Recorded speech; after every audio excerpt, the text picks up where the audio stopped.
El día de hoy vamos a continuar con los neurotransmisores, específicamente vamos a ver uno de los populares, las endorfinas, esas de la felicidad y el placer. Las endorfinas y los opioides endógenos tienen la fama muy importante de ser las moléculas que causan placer y felicidad en nuestro cuerpo, y es por esto que la mayoría lo conocemos. Ya sabemos que el ejercicio genera endorfinas, el chocolate, el café, todo lo que nos gusta en la vida genera endorfinas. Por lo tanto, lo que en verdad nos gusta en la vida son exactamente las endorfinas. ¿Pero qué son estas moléculas? Estas moléculas son un poco más complejas que los otros neurotransmisores y son llamados neuropéptidos. Entonces vea que juntamos una gran cantidad de aminoácidos, tienen muchos grupos amino y por lo tanto, y son sintetizadas principalmente del sistema nervioso central, entonces se llaman neuropéptidos. Esto no significa que su único lugar de síntesis sea el cerebro, debido a que muchos tejidos van a tener estos neuropéptidos como mensajeros. Los principales tres tipos son las endorfinas, las encefalinas y las dinorfinas. Sin embargo, una nueva y muy reciente acaba de ser descubierta, que son la nociceptina u orfanina FQ. Esta no me voy a enfocar en esa porque no sabemos bien qué onda con ella, apenas está caracterizando su función y todo lo demás. Entonces solamente vamos a hablar de las tres más importantes, que son las endorfinas, encefalinas y dinorfinas. Las tres tienen propiedades muy similares. Entonces cuando decimos que las endorfinas se liberan con X, por ejemplo el ejercicio, y nos hace sentir bien, probablemente las otras dos también estén implicadas. Ahora, su estructura química y los efectos van a ser similares al opio, especialmente los efectos, porque la estructura química, vamos a verlo después, puede ir cambiando. Y participa en el sistema analgésico, en el sistema de recompensa, en el autónomo, en el sistema reticular ascendente, sistemas cognitivos, etcétera, etcétera. Entonces tiene una gran cantidad de funciones, no son únicamente para quitar el dolor o generar placer. Y vamos a ver que además de cosas en el sistema nervioso central, va a modular el sistema endocrino, del sistema digestivo, el sistema inmunológico, entre otros. Entonces, ¿cómo se forma? Pues evidentemente, como son péptidos, van a seguir la síntesis que siguen todas las proteínas o prácticamente todas las proteínas del cuerpo, que es que la información está contenida en el ADN, en algunos genes. Este se transcribe hacia una molécula de ARN mensajero, y ya que tenemos el ARN mensajero, en el ribosoma se va pegando aminoácido por aminoácido, generando péptido y luego una proteína. Se va alargando esta cadena. Estas cositas negras que tenemos aquí sería la cadena de péptidos que se va haciendo más y más larga. En este proceso se llama traducción. También, pues sí, básicamente traducción. Luego tenemos un polipéptido, o sea, una molécula ya grandota, y ya que tenemos la molécula grandota, tiene que írsele cortando ciertas partes para secretarse y que salga para tener una acción en otras células. ¿Cómo se van a llamar estas proteínas grandotas antes de ser cortada? Que van a ser los precursores proteicos. Vamos a tener una para cada una. La propiomelanocortina va a ser el precursor de las endorfinas, la preproencefalina va a ser el precursor de las encefalinas y la preprodinorfina va a ser el precursor de la dinorfina. Entonces, en esta proteína grandota vamos a tener una molécula o una proteína que se llama pre, muchas veces, otra que se llama pro. Estas normalmente son las que marcan al péptido para saber por dónde tiene que ir en la célula para irse procesando hasta que llegue a su estadio maduro, y después también la marcan para irla secretando. Sin embargo, otros péptidos también van a estar contenidos. Por ejemplo, en la propiomelanocortina tenemos que esta grandota también contiene a la proteína ACTH, entre otras. Esto es muy importante porque junta justamente el sistema endocrino con el sistema nervioso. Pero entonces nosotros de nuevo tenemos la proteína grandota. Esta proteína va a tener muchas estructuras, muchos pequeños péptidos, y va a tener la molécula pre y pro, y básicamente en el proceso de maduración de este neuropéptido se le van a ir quitando estas partes hasta que nos queda únicamente el efector.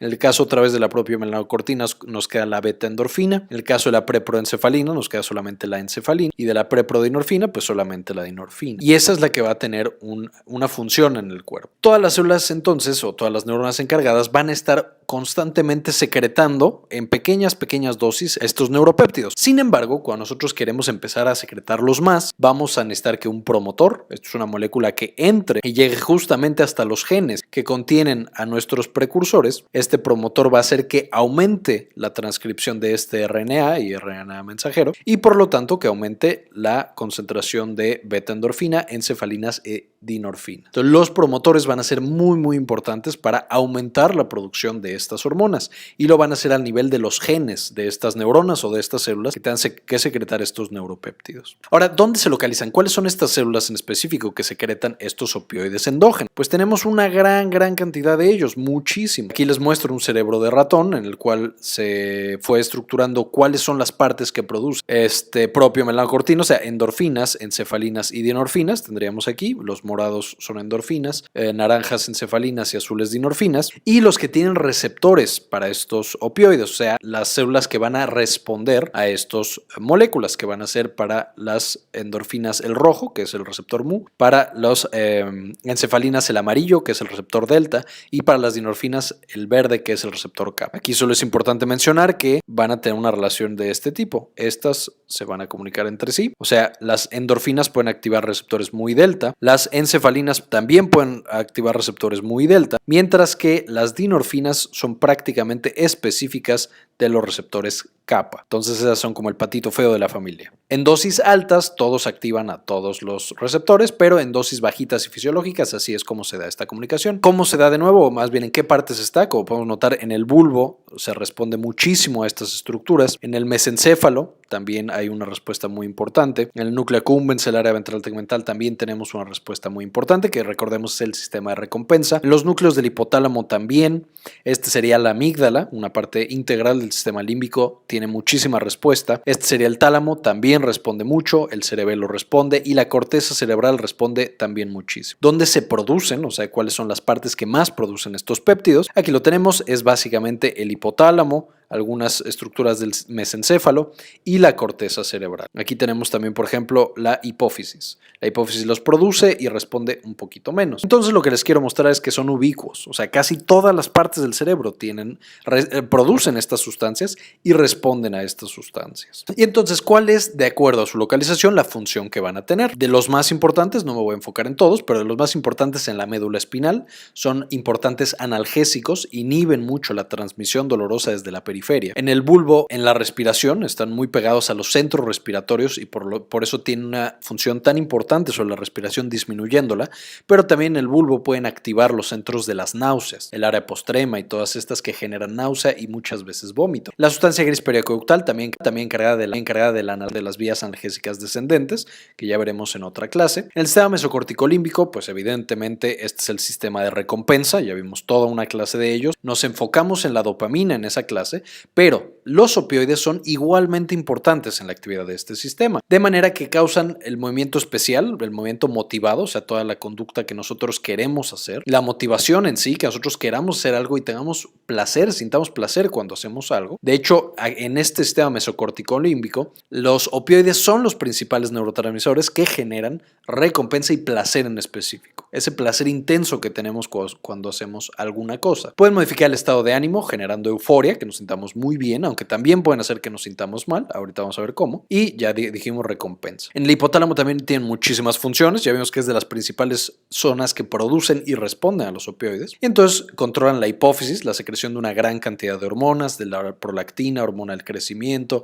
la hormona gonadotropina y el CRH, que estimula el sistema hipotálamo hipófisis suprarrenal, genera placer por la comida, o sea, cuando comemos se libera estos endorfinas hacia el sistema de recompensas para que nosotros volvamos a consumir alimentos, especialmente que sean ricos en azúcares y grasas, y también tiene un impacto sobre la conducta sexual, generando, por ejemplo, el placer del orgasmo. Se ha asociado fuertemente que el placer del orgasmo es debido a una hipersecreción o un aumento en la secreción de las endorfinas. La corteza cerebral afecta la toma de decisiones, también genera analgesia, genera recompensa y genera placer, especialmente en la corteza insular y en la corteza singular. Ese sistema inmune puede ser menos, trabajar menos, especialmente con la administración crónica. Es por eso que los pacientes que se inyectan, por ejemplo, heroína, tienen tanto riesgo de tener infecciones y de hecho tienen un síndrome similar al SIDA, debido a que su sistema inmune está completamente apagado por las drogas intravenosas, pero también el sistema inmune puede secretar opioides para generar analgesia, entonces para que no se salga de control el dolor. Y en el sistema gastrointestinal también va a ser importante la secreción de opioides,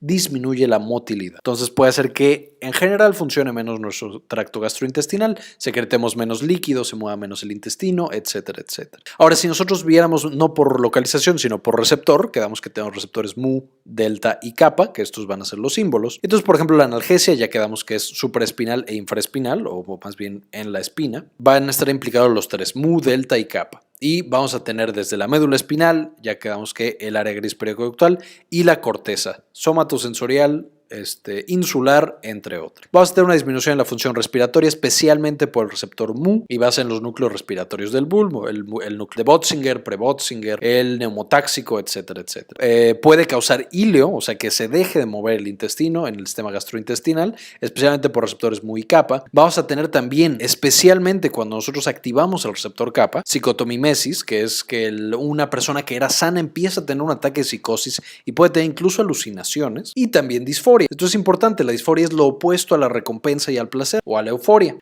La administración de moléculas que son específicas del receptor kappa genera de manera muy importante que el paciente se sienta muy mal, que sienta que se va a morir y que pueda tener alucinaciones y psicosis. Es por esto que, a pesar de que el receptor kappa es muy bueno para generar analgesia, no se usa tanto por estos efectos adversos. Puede generar también sedación debido a que apaga el sistema activador reticular ascendente y la corteza cerebral. También aquí están implicados el Mu y el kappa, y la regulación endocrina por parte del hipotálamo hacia la hipófisis. Entonces ya quedamos que trabaja sobre prolactina, hormona del crecimiento, GnRH, CRH, etcétera, por receptores Mu y delta. ¿Cómo se da esta secreción? Básicamente nosotros ya vimos todas las neuronas que lo pueden generar, un buen de neuronas en el cerebro, lo están generando de manera constante, cualquiera de estas, ya sea por ejemplo un agonista de los receptores Mu o un receptor kappa o delta, y son secretados. El mecanismo de secreción es el mismo, se despolariza, entra calcio y se fusiona a la vesícula a la membrana, en un proceso que vamos a ver un poquito más adelante, una clase ya de sinapsis. Ya que está en el espacio sináptico, van a acoplarse a receptores postsinápticos, Mu, delta y kappa, que van a generar una inhibición. En general lo que hacen es que inhiben a la neurona postsináptica, o sea, muy similar a lo que hace el receptor GABA o a los receptores de GABA, el neurotransmisor. Estos opioides también van a generar una inhibición. Esta inhibición también va a ser presináptica, o sea, la misma neurona que secretó el opioide va a quedar inhibida para que no siga liberando opioides, y va a ser principalmente por los receptores Mu y delta. Las células astrocíticas, en este caso, no van a recapturar a los opioides, pero también van a tener receptores Mu, kappa y delta que van a afectar su función de manera muy importante. En general le dicen al astrocito: ¿sabes qué? Esta sinapsis está bien, no tienes que hacer nada, tú tranquila, no te preocupes. Y con las células de la microglia, que no puse aquí, pero son el principal mecanismo de sistema inmune que tiene nuestro cerebro, va a generar exactamente lo mismo. O sea, va a generar una antiinflamación porque le dice: hey, esta sinapsis está bien, todo está bien, entonces tu microglia no te active, déjanos que sigamos tranquilos. Ahora, ¿cómo desaparece del espacio sináptico los opioides si no es recapturado, no es su principal mecanismo la recaptura? Pues junto con la secreción de estos opioides siempre va a haber una secreción de peptidasas. Estas peptidasas, como ya vimos que son neuropéptidos los opioides, lo único que van a hacer es que los van a facilitar su hidrólisis, o sea, lo van a agarrar y lo van a destruir. Y las principales va a ser la aminopeptidasa N y la neprilicina. Entonces, estas dos todo el tiempo van a estar agarrando a los péptidos y destruyendo para que no se vayan a acumular y podamos continuar con nuestra actividad sináptica. Entonces, ya quedamos que van a inhibir a estas neuronas, básicamente inhiben a todas las células que estén por aquí. En muy raros casos activan, aunque sí hay algunos casos en los que se activan. ¿En cuál va a ser el mecanismo por el cual generan inhibición? Ya quedamos, esto se secreta, se activa o se pega a su receptor, y entonces vamos a tener que se van a acoplar a receptores acoplados a proteínas G, que ya revisamos en la clase de comunicación celular. ¿Qué tipo de proteínas G van a ser las que van a activar? Van a ser proteínas GI, que quedamos son proteínas inhibitorias. Entonces, cuando se activa, se libera la subunidad alfa y esta va a inhibir a la adenilatociclasa, lo que va a inhibir la producción de AMP cíclico, y entonces ya no vamos a tener AMP cíclico en la célula. Esto lo primero que hace es evidentemente que ya no trabaje esta célula, trabaja menos. Además de esta importante actividad inhibiendo el AMP cíclico, también van a directamente bloquear canales de calcio, de manera que ya no puede entrar el calcio, que ya hemos quedado que es un importante segundo mensajero. Y como un tercer mecanismo, van a abrir canales de potasio, va a salir el potasio y entonces esta célula va a quedar hiperpolarizada. Ya no va a tener una actividad o va a ser muy difícil de activar. Además de esto, van a inhibir a otras proteínas G, o sea, cuando activamos una proteína GI, todas las proteínas GS y GQ de esa célula normalmente van a dejar de trabajar. Ya quedamos, hay algunas células, especialmente el hipocampo, en el cual activan proteínas GQ, aumentando el calcio intracelular. Y también van a tener una importante actividad de mitógenos, o sea, cuando activamos esta proteína, por razones que no conocemos bien todavía, van a activar la vía de la MAP quinasa, que es un importante mitógeno, va a favorecer la mitosis, pero además de que es un mitógeno, las MAP kinasa van a inhibir la mitosis y van a proteger a la célula de la que estamos hablando. De manera que pareciera que estos opioides son citoprotectores, pueden proteger a nuestras neuronas y a otras células, como vamos a ver ahorita. Otro dato importante es que, igual que pasa en todas las receptores acoplados a proteínas G, una vez que nosotros activamos el receptor, sufre algo llamado desensibilización. Esto es que para que no se siga activando, vamos a tener varios mecanismos que bloquean a este receptor y ya no dejan que siga activo. Este va a ser el principal mecanismo por el cual una droga, por ejemplo la heroína, si nosotros la administramos una vez, va a tener un efecto muy intenso, pero si la seguimos administrando va a ir perdiendo el efecto porque sus receptores ya no están respondiendo. Esto es en teoría bueno en el caso de la heroína, porque pues el paciente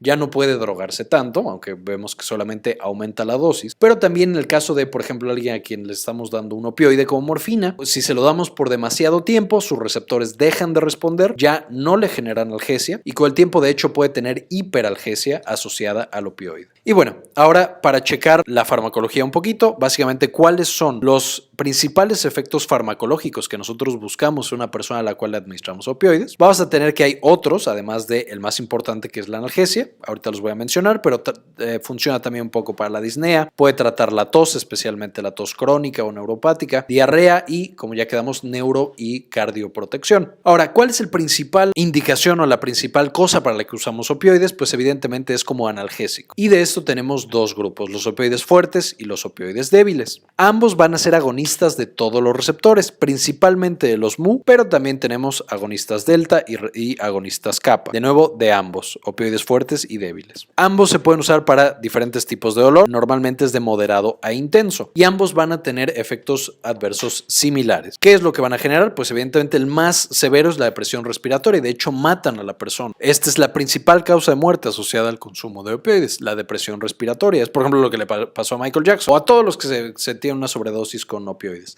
Dejan de respirar y entonces el paciente muere. Otro efecto que es muy molesto en las personas son las náuseas. Muchas veces llegan al vómito cuando usamos los opioides en una situación en la que no está bien indicada o incluso en pacientes que está bien indicado. Puede generar ilio o constipación, o sea, una persona ya no puede ir al baño y puede incluso tener meteorismo, o sea, que se queda ahí todo tapado. Quedamos que especialmente con los agonistas kappa genera disforia. El paciente se empieza a sentir muy mal e incluso puede tener ataques de psicosis con alucinaciones. Genera inmunosupresión si nosotros lo administramos por mucho tiempo, especialmente a dosis altas. Esto es muy típico con los pacientes que usan heroína intravenosa, pero cuando nosotros tenemos un paciente al que le tenemos que manejar con morfina, por ejemplo, y se lo damos por mucho tiempo, el aumento o el riesgo de que empiece a tener una infección es muy alto. Generan también hipotensión ortostática, o sea, el paciente que toma opioides normalmente cuando se para se marea, y esto es debido a que los opioides relajan los vasos y hace que disminuya la carga o la resistencia más bien. Genera trastornos endocrinos porque ya quedamos que inhibe la secreción de una gran cantidad de hormonas como el CRH, la GnRH y otras, y por ejemplo aumenta algunas como la prolactina debido a que inhibe al inhibidor, que sería la dopamina. Genera comezón de manera muy importante debido a que trabaja sobre las células del sistema inmune para que liberen histamina, y puede generar pancreatitis porque genera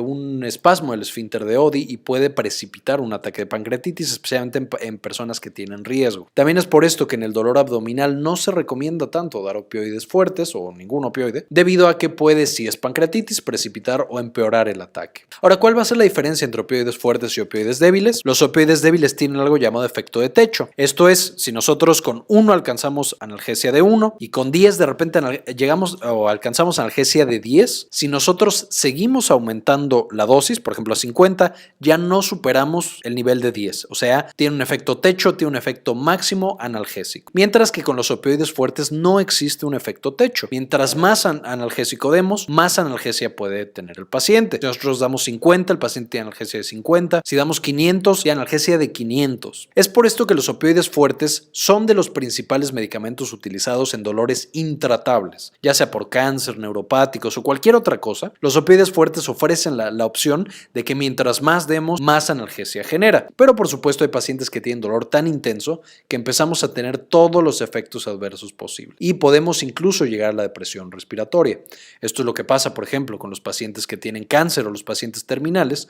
Nosotros les damos opioides fuertes hasta que eventualmente se quedan dormidos, sí, ya no les duele, pero ya no pueden despertar, entran en un coma y llega un punto en el que pues fallecen por depresión respiratoria. Ahora, ¿cuáles son ejemplos de opioides fuertes? De los más importantes son la morfina, el fentanil, la nalbufina y la oxicodona, pero hay muchos otros. Y entre los opioides débiles está la codeína, buprenorfina y el tramadol. De especial importancia, o voy a hacer solo mención del tramadol, porque además del efecto opioide, es un importante inhibidor de recaptura de serotonina y noradrenalina, por lo que es una opción muy interesante para pacientes que tienen dolor neuropático, debido a que estamos actuando por dos mecanismos diferentes. Otra indicación muy fuerte y muy importante de los opioides es que disminuyen el trabajo cardíaco. ¿Qué significa esto? Cuando damos un agonista mu, especialmente la morfina, el corazón empieza a trabajar menos, hace menos esfuerzo, trabaja más despacito, se lo toma todo con calma, pues esto disminuye su consumo de oxígeno y de energía en general y puede mejorar e incluso ayudar a un paciente que tiene angina de pecho y que está teniendo un infarto. Ustedes seguramente recordarán qué es lo que se le da a un paciente que se está infartando. De urgencia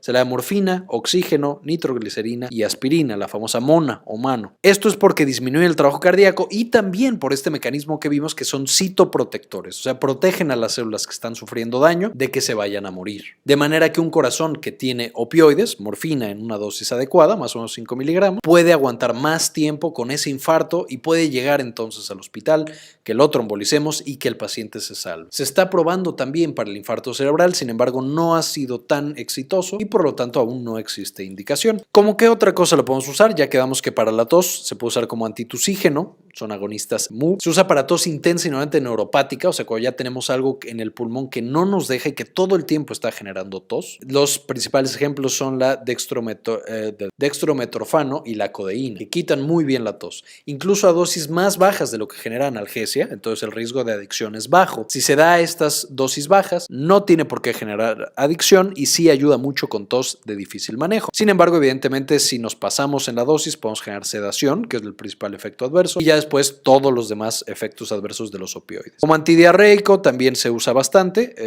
son agonistas muy kappa.